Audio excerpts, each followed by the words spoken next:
Look, let's get this out of the way first. Vinyl record collectors used to annoy the hell out of me. I've always viewed them like the wine snobs of media collecting and music culture. Admittedly, though, my annoyance was simply a reaction to something I was not fully immersed in myself, and there are complexities to vinyl collecting that I was not ready to explore further. Most of all, fully committing to record collecting financially.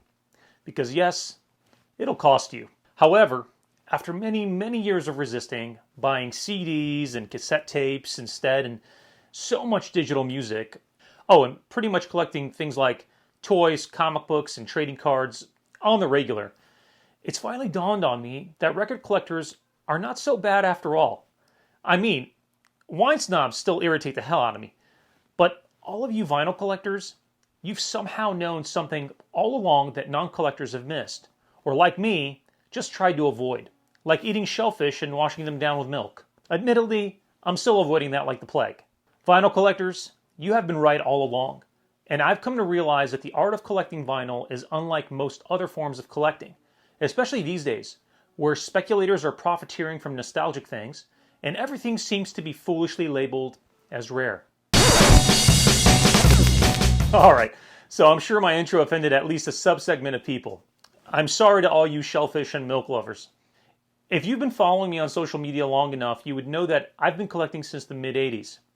My collecting journey has been full of highs and lows, and even a couple of bouts of blackout where I didn't collect a damn thing for years. I think this happens to most of us as, we get older and other things fill our time, like work and family. I wanted to make this video as a way for me to share my thoughts on the state of collecting things from comic books, sports cards, toys, and other vintage memorabilia from the perspective of a professional collector such as myself, and why I've decided to shift over to something I thought was inconvenient and maybe a little bit too out there for a Gen X kid. While records were one of the first formats I listened to music on, it was cassette tapes that formed my love of music. Specifically, listening to cassette tapes on my Walkman while exploring and getting into shenanigans with all my friends on our BMX bikes. When I really think back, cassette tapes and CDs make up the bulk of my music listening time. However, and this is a big however, there have been specific points where listening to records pop out and remind me of their important role in the journey I keep in my mind. Still, why would anyone want to collect what appears to be a dying or soon-to-be forgotten format? What has influenced or motivated me to replace collecting the obvious things I grew up playing with or wanting that I never had with collecting vinyl records? Well, I believe if you watch this video all the way through, there's something to glean from it no matter what you've collected or are collecting now, or if you just tuned in for affirmations as to why you're collecting vinyl records and why I've become a convert. I don't expect everyone watching this to agree with every point I make, or my personal reasons, but there might be some of you out there that have struggled with similar things while collecting and maybe reached a similar stage as I have. Either way, I believe this conversation is an important one, and I'd love to read everyone's thoughts in the comments below. So let's get started.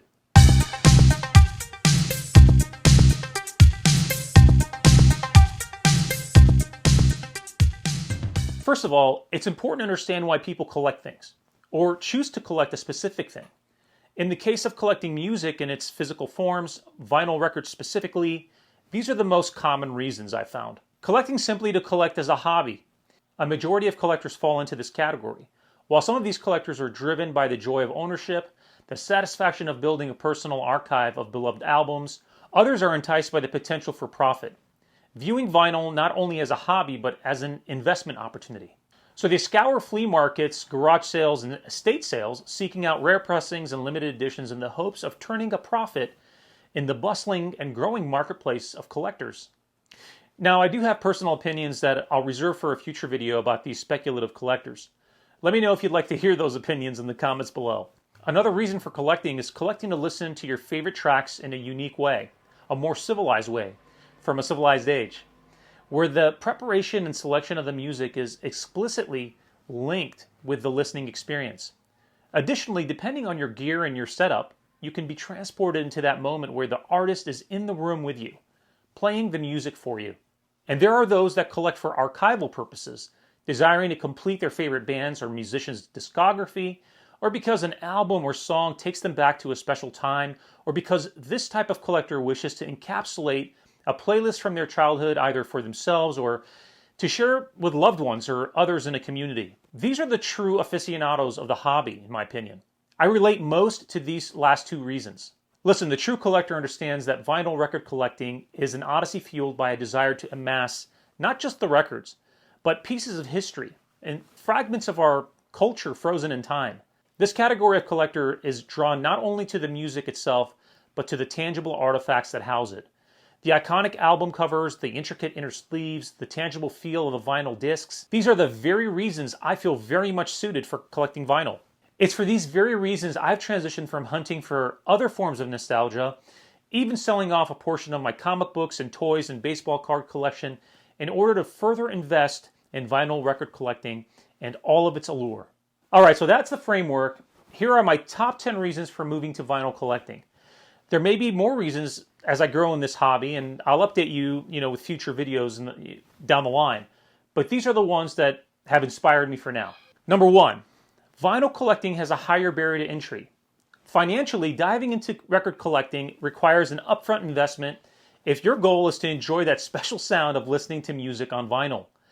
I hope this is your primary goal, because the cost of acquiring equipment, such as a quality turntable, speakers, an amp, and other accessories, it can be really intimidating for most people. Unlike digital downloads or streaming subscriptions, where access to vast libraries of music can be obtained for a monthly fee, vinyl records often come with a higher price tag. New releases and sought-after albums can command premium prices, you guys, especially for limited editions or rare pressings. For me, this higher barrier to entry means that there is a more discerning collector out there, and I like to be a part of that. It means I'm not necessarily competing against a community overrun by speculation in order to purchase something that brings me joy. I don't know how much longer before some of the factors that ruin sports cards and comic book collecting, and even now with video games even, will infiltrate record collecting. But for now, we're probably a few years away from that, and that's enough time for me to amass and archive a worthy collection for myself. All right, number two, vinyl collecting stands apart from collecting cassette tapes and CDs, offering a uniquely pleasing experience rooted in its aesthetic appeal and tactile nature. Unlike their plastic counterparts, vinyl records boast an inherent charm that elevates them beyond mere music storage mediums. I still collect CDs and cassette tapes, as you can see, but I'm extremely discerning and I'm not just buying them up. From a display perspective, vinyl wins all day long. All right, number three, I've outgrown sports cards and comic books. A friend of mine sent me a reel the other day of an older gentleman sharing his music collection in his home. He had a long wall full of records set up beautifully. What I really loved is that when his wife asked him if he listened to the records, he said, "Of course, every day. And that's why they live with me." This really struck me. The key word here is live. It got me thinking, I've been storing short and long boxes of comic books and tons of boxes of baseball cards for over 30 years. And when I think back, looking at most of that over the last 20 years, have they really been living with me or just buried in storage? They've certainly not been living with me. And all I've done over the course of all those years is given them a place to die. I'm just done with that. I'm done thinking that passing these down to my kids is going to be something special. See, something I've definitely learned in all of my time collecting is that your kids are not necessarily going to like the same things you read as a kid or the same athletes you admired and watched. They're just not. The difference with music is that it transcends time and generations. When kids today hear a good song, they may not necessarily know how old it is, or they're teleported to a time you were all on a road trip together and that same track played. I love that about music in general, don't you? Think of the last time you tried watching an older movie with your kids. The subpar effects or complex stories don't resonate much with today's generation. But music, on the other hand, well, that's something that can be shared because it has utility and sparks deep memories. I mean, it did for me too. And I think back to times when I was in my father's station wagon listening to Madonna for the first time, or Michael Jackson, or Prince. I like to imagine passing down a record collection to my kids would be something very special. Obviously, teaching them how to use a turntable and the necessary equipment is a way to bond with them early on. And if you're doing that too, I commend you. And if you're not, I really recommend that you do.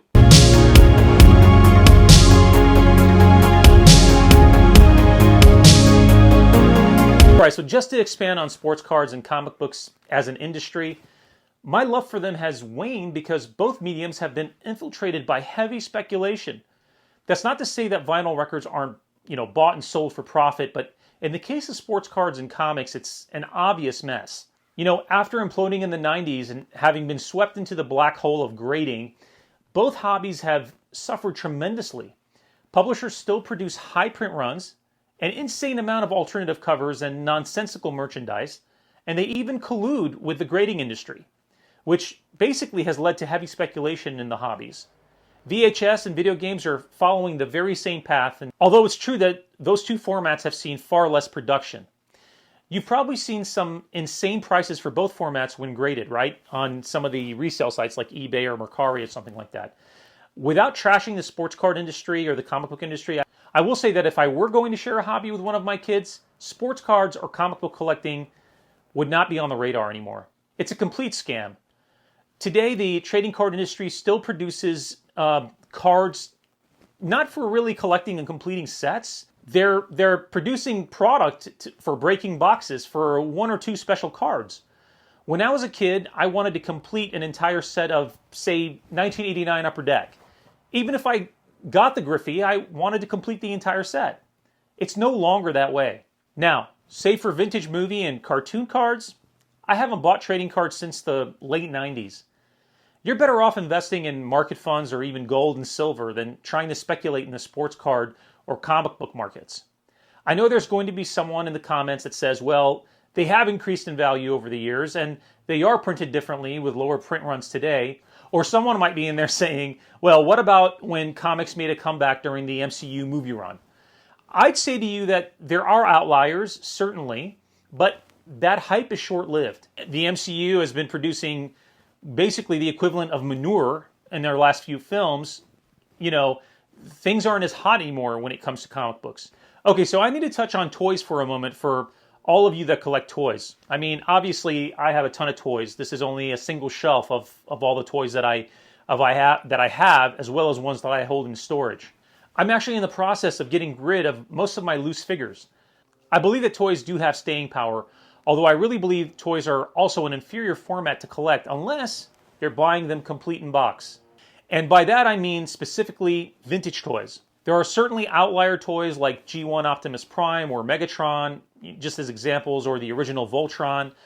But most other loose toys will likely take up a lot of shelf space, like they do, and collect dust. They're also very difficult to store as they come in all sorts of different sizes, right? One of the other things I love about collecting vinyl compared to these other formats is that I have a better idea of the storage conditions that I need or the situation of setting it up and the needs of my studio or my home.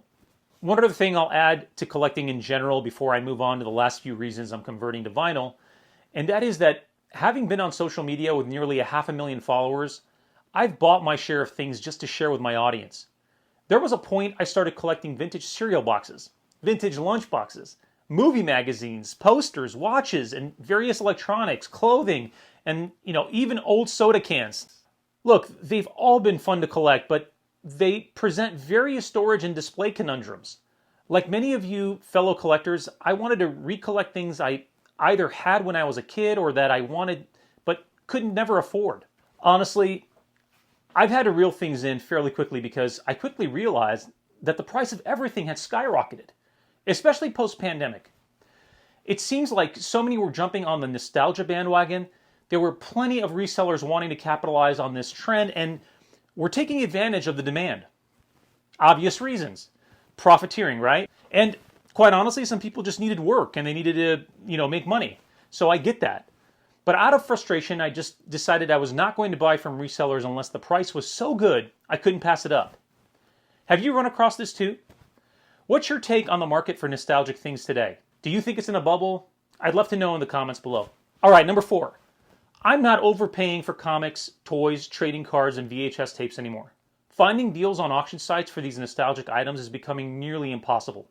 Experienced resellers, or I like to call them professional flippers, have turned collecting nostalgia into a very expensive hobby. Have you seen the price of anything from the 1980s or 1990s lately on any of the reseller sites? It's out of control. The thing about the 80s and 90s is that even younger collectors have an affinity to collect nostalgia from those decades because it's better than the nostalgia from their own time period. It's sad, but it's true. New resellers looking to make some extra change or earn a living off, reselling use sold comps on eBay, for example, to list an item. And there are plenty of videos from these flippers teaching new flippers how to resell professionally online. They all know vintage is in, and that's what they source and resell. Something else that's interesting is when I go to flea markets or garage sales, everything that is collectible, that's nostalgic, is being sold for a much higher price. You just can't even get deals from those places any longer. So good luck finding a decent deal out there when everyone else is also looking for it too. The other group you can thank for these ballooning prices are grading companies. Besides destroying collecting as a fun hobby for younger and older collectors, grading companies have contributed to hyper speculation and have been behind some of the most egregious marketing campaigns fueling speculation of comics, toys, cards, and VHS tapes, as well as video games. And most recently, I've even seen CDs being graded and resold. The one thing that has somehow kept the grading wolves at bay has been vinyl records. Somehow, vinyl records continue to be bought and sold based on a simple grading scale in raw form and the good standing of a few resellers. Are there flippers out there buying and marking up records on reseller apps? Of course. However, so much of that stuff just sits there in the ether. The good thing about vinyl record buyers is that we're extremely discerning and we can spot these flip flammers and thrift swindlers from a mile away. Now, let me be clear that I don't particularly hate on resellers, but those people that don't have any appreciation for the particular hobby and only source to profiteer, I have a strong dislike for. Also, my commentary is mostly rooted in the frustration I've had from seeing my favorite hobbies become less affordable, and the frustration of other collectors in my community voicing the same thing. At the same time, profiteers can serve a purpose too. Sometimes one of these folks will stumble on an incredible find, and had they not done so, we may have never, found that the item even existed. So there is a balance we all have to live with here, right? Also, there's no shame in trying to buy low and sell high. That's a fundamental of profit and doing business. Admittedly, even I resell things I no longer want or need sometimes for a higher price than I bought it for. Also, if I'm being totally honest here, and an open book to you, I'm more annoyed at these professional resellers for having better access to nostalgic things than I do. So part of my annoyance stems from jealousy too. I'm kind of proud of myself for being able to admit that. All right, here's my rant on grading companies, okay? One last thing I want to say. I own graded comic books and graded sports cards, but they make up a very, very small percentage of my collection. All the graded items in my collection I bought already graded because they were multiples of something I owned raw already, and I just wanted to archive it at one point in time. Yes, there is a utility in slabbing something for archival purposes and placing a professional grade on it for value. But, and this is a huge but, there is no doubt this service has led to the shift from collecting to piece together collections into speculation as industry. Let me preface that I don't believe the original intent for grading companies or cards was nefarious by any means. But as with most things, if it can be leveraged for profit, the vultures waste no time swooping in. So how will grading impact record collecting? Notice I said will, because it's inevitable. There was a company called Tuned In Grading that successfully listed slabbed vinyl records on heritage auctions, which sold for a higher dollar amount. Granted, these albums are already highly sought after by collectors, such as the Beatles' second album, but nonetheless, the market is being tested. Last time I checked, Tuned In Grading was purchased by Audio Media Grading out of West Palm Beach, Florida, the same place you get all the robo spam calls from. Coincidence? Similar to when PSA and CGC started, these companies require a little time to reach economies of scale. It wouldn't surprise me if they were acquired by one of the larger grading and authentication companies, and then, well, vinyl collecting will become far more difficult to get into as a hobby. For right now, though, vinyl has not completely been overtaken by profiteering, and you can still get into it and pick up your favorite albums with small investment. Number 5, vinyl record listening offers a rich, warm sound characterized by depth and texture, capturing nuances that digital formats sometimes miss. Its analog nature preserves the original audio quality, providing a more authentic and immersive listening experience. Now, since we were just talking about slabbing these records for value, I have to mention this. If you slab a record, you can't listen to the record anymore, right? And so I think that's why vinyl records have been a holdout to this whole experiment of grading. I truly hate the concept of sealing records forever. While I see the value in extremely rare items of, museum quality and historical archiving, don't even get me started with what's happening to vintage Nintendo game collecting and grading services, you guys. All right, number 6. There is a greater commitment to the music and musicians that create the music. Music, well, let's be more specific. Good music is a higher art, right? There is certainly a place and need for digital music, but investing in the physical form of an album requires a financial commitment from the listener that costs more than other formats, right? I believe purchasing a vinyl record upon release is the highest form of appreciation a collector and music aficionado can shower the artist with. I've made a personal commitment to purchase modern albums that I love as well. Now, in full transparency, I subscribe to streaming services such as Spotify and Amazon Music, but I use them as a way for me to basically get a taste of an album when it's released. If I enjoy a song or two, I purchase the album in a tangible form. Interestingly, a lot of albums are dropping to vinyl right away, which is fantastic. This is promising since it shows that more and more people are appreciating the hobby enough so that the studios wish to release it in this format. Okay, number 7. It requires you to be a music listener. When you play vinyl, you are less likely to stop it after one track, right? I found that the majority of the time I play a record, I end up listening to the entire side because I don't really want to go and stop the record from playing and find the exact position of the track I want to listen to. This has not only increased my listening time, but it has also helped me to discover and appreciate other songs from the artist. Take the album Little Robbers from the Motels, released in 1983. Suddenly Last Summer has always been one of my favorite songs by the group, and it's on side A, track 2 on this album. Well, by listening to all the tracks on side A, I discovered another favorite, which is Isle of You, track 3. I'd never heard that song before I owned this album on vinyl. All right, so you have to tell me, is there an album that you listened to in such a way that you discovered a new favorite track? Let me know the album name and which track it was in the comments below. Okay, number 8. There are layers upon layers to vinyl collecting that make it really enjoyable for long term. For example, I could purchase a listening copy of an album and that could be pretty beat up from the flea market for a few dollars. And if I love the album in such a way that the cover art and design bring me joy, or say, for example, I purchase an album that doesn't contain the insert, I'll purchase that album in a condition that is more fitting for me for archival sharing purposes. Upgrading your copy of the record can be really rewarding. And on that note, if you're buying vinyl online, I recommend asking the seller how they arrived at a grade if it's not described in their listing. For example, if you're buying online, some sellers use eBay's grading standards and others use Discogs standards. So you really want to ask. All right, guys, thanks for staying with me this far. Okay, so number 9, hunting for vinyl records is really fun. This can be said about other nostalgic things, obviously, but I think this example describes why vinyl stands out in this area. Okay, so let's say I'm digging through a comic book box or a toy box at a flea market and I come across comics I don't read. I'm less likely to purchase the books even if the covers are really great. Or toys for that matter. Let's just say I come across a 90s Star Wars toy, but I'm more fond of the late 70s and early 80s versions. I'm not likely to buy the 90s figures. But with vinyl, let's say I'm digging through record bins and I stumble on an album from Panic at the Disco, which is not necessarily a band I listen to. It's out of the typical decade I collect, and I don't really remember much of their music. But say the cover stands out, I'm still very likely to pick it up. Same thing goes with a Beatles album. I'm not a fan of the Beatles, but I know enough about them and their music that I wouldn't mind playing a track or two on my turntable. I am likely to purchase that album. So what I'm getting at here is that there is a higher likelihood of cross-purchasing happening with vinyl records. Alternatively, I could niche down my hunting to only say specific albums in a particular pressing or record label from a specific record label. For example, I enjoy collecting Motown records because I grew up in Detroit.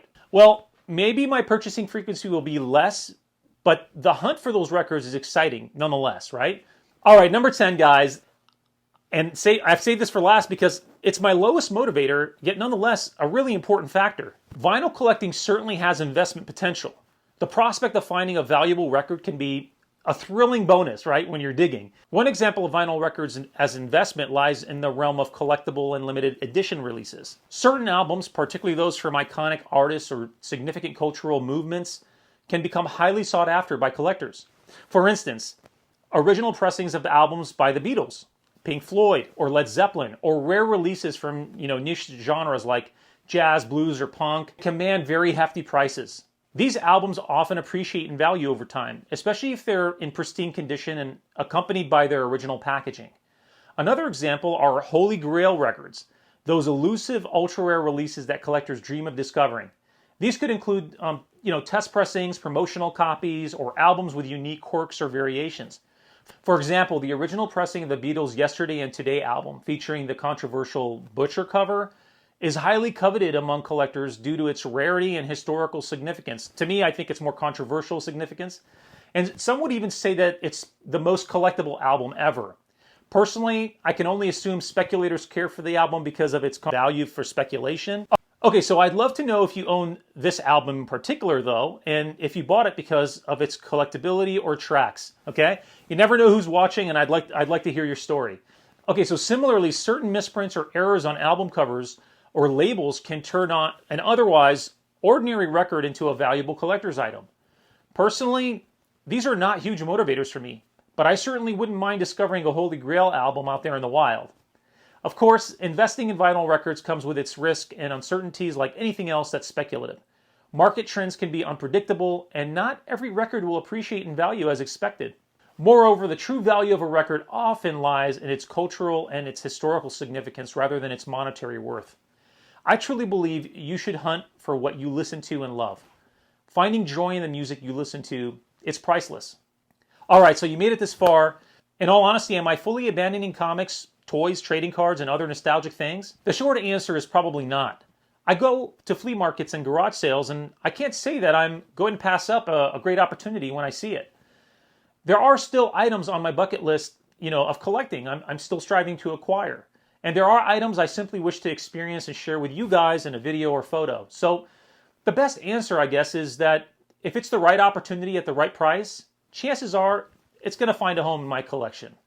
All right, so before I go, one final thought. While creating this video, I realized I should probably make a video about how I got started collecting vinyl and what I've learned so far that could help you if you decide to embrace vinyl record collecting for yourself. There are a ton of pitfalls and mistakes that you can make. So drop in the comments below more vinyl videos if you want to see me make that video. As always, please make sure you like this video because it took me forever to create, and I think it offers a lot of value. Also, if you share it with someone, YouTube's going to think that it's pretty important, and I'd be grateful for that. Thanks for watching, and make sure to catch my other videos. Stay rad.